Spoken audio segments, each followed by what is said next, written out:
Well, most of us have unfortunately been on house arrest for how many months now, and wondering, can we make a safe road trip during COVID? Well, I figured out a way to do it, and I just finished a 2,300 mile round trip from San Antonio, Texas to Daytona Beach, Florida, spent a day getting stem cell treatments, and back to San Antonio in 53 hours being COVID safe. So I'm going to show you how I did it and include the different tips that I use that you can use too, so that you also can go out, get out of the house, and go enjoy a COVID safe road trip.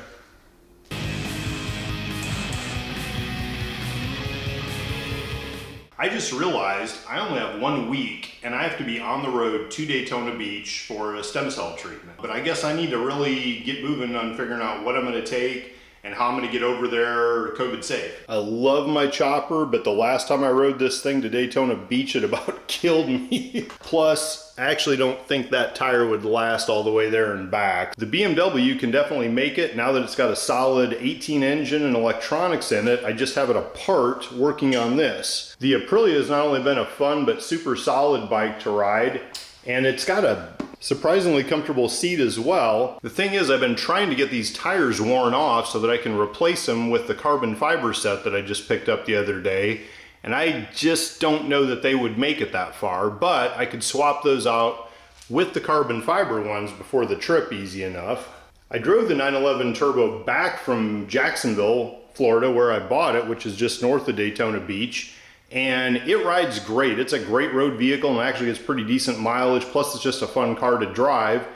The Cadillac is by far the most comfortable vehicle that I have. And it's got brand new tires, so that's not a concern. It's rock solid mechanically. It doesn't get great mileage by any stretch, but I didn't buy it to save the earth. Every one of the vehicles except the chopper is equipped with radar detection, so that's a plus. The 911 and the Cadillac both have thermal vision systems as well, which is a nice safety feature to have when you're doing high speeds in the dark. Well, it's Wednesday night and I still don't know what I'm taking or when I have to leave, but I think I've got it down to a final few choices. The BMW's all put back together. I'm still waiting for the neck warmer on this though, which is key part. That's option one. Option two would be the Cadillac. Again, the most comfortable vehicle I have. Tires are good, solid as a rock. And then the other option would be the 911 Turbo. And this really makes the most sense. It's all-wheel drive if I would get caught in any, rain or slick surfaces. It's good mileage, it's fun to drive. It's not as comfortable as the Cadillac, but it's got adaptive cruise control. It really makes the most sense. I just woke up after sleeping on it for a night, and I really wanted to take that BMW to Florida. I haven't got to do a Texas Mile, a Colorado trip, a Superbike class, or track day or anything this year, and was really looking forward to a two-wheeled adventure, but it's 30 degrees right now. I would have to be driving through the night, and the worst thing is the neck warmer never came in like it was supposed to, and I suppose all the vaccines are taking up the shipping capacities right now. So it's down to either the 911 Turbo or the Cadillac, and they're both great cars. I'm going to enjoy it. It's still going to be great to get out on the road on my own and just put some miles in. I was just really looking forward to doing a bike trip. So I'll wait and do that once it's better weather and I've got a few more miles on it and everything.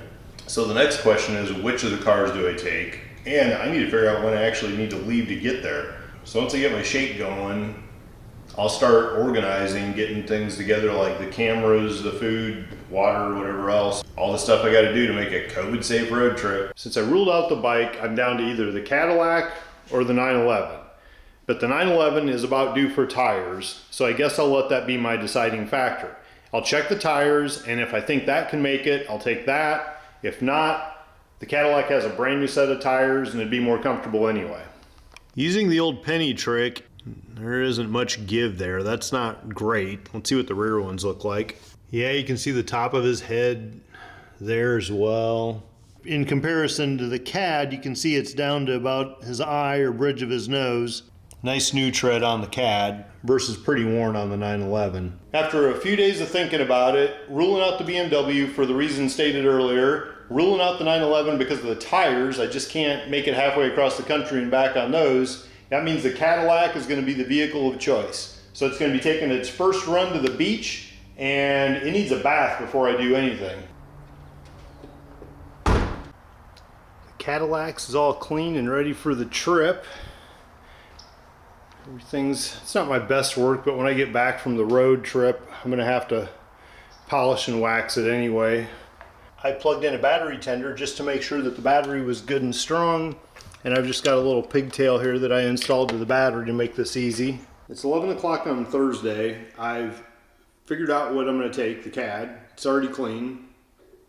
I now better check when I actually have to leave, how long it's gonna take to get there. So I put in the directions to basically arrive at 6 a.m. on Saturday, so I have time to drive by the beach at sunrise and stuff, kind of, you know, a little bit of a cushion before my 8 a.m. appointment with Jay. So if I leave at 5 a.m.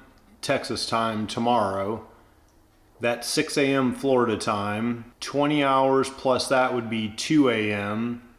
And that means I can stop and sleep for 4 hours total somewhere along the way and still get there at 6 a.m. with a cushion before the 8 a.m. appointment. So 5 a.m. tomorrow I gotta leave. I grab the Glock out of here and the spare mag. Everything is laid out for the trip. I've got the video camera I'm using, still cam, phone, battery pack, cords, lighter adapter, GoPros, extra batteries and chips, Glock, mags, holster, Spyderco, flashlight. I'll take the Surface with me, sneakers and biker boots, one set of clothes to wear there and one to wear back. I've got a suit coat and a Cadillac jacket so that I can cover my shoulder rig but easily access it. Alcohol wipes, gloves, surgical masks, and paper towels because COVID. Mixed nuts and a pile of beef jerky because protein! Between the Camelback and that jug, I've got about 7 liters of water. Tell you what, it's hard not to throw a couple of Red Bulls in there. I've been almost a year without it because of the heart. I sure like those for long distance trips though. I feel like William Money trying to avoid that bottle of whiskey. I woke up before 3 o'clock, which means I didn't even get 5 hours of sleep, dragging, but I'm awake. Might as well hit the road. I can always sleep on the road somewhere. Quick tuna fillet for breakfast.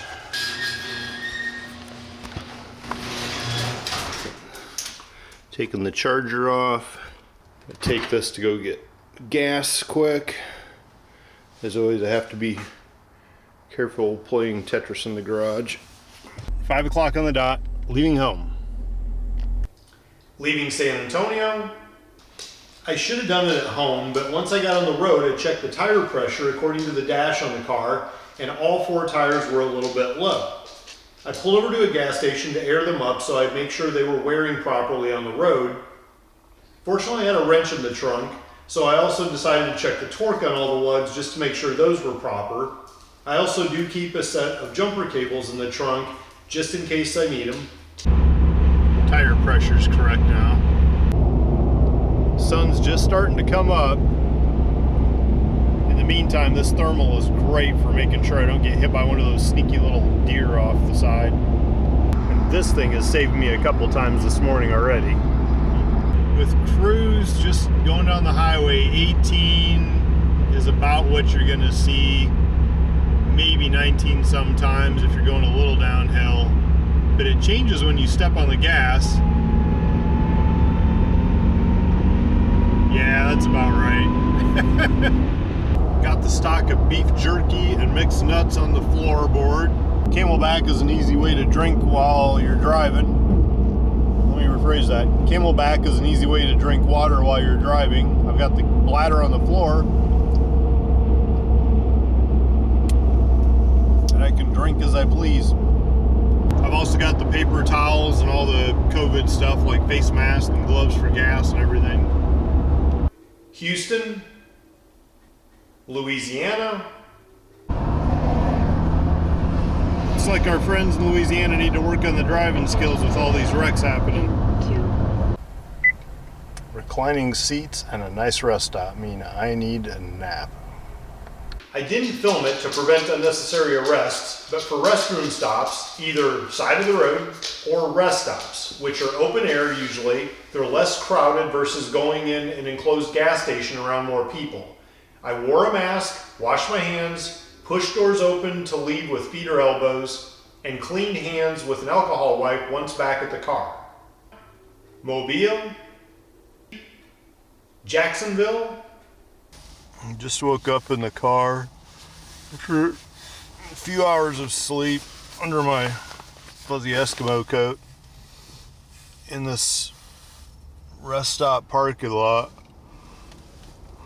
Time to head the rest of the way to Daytona as soon as I wake up.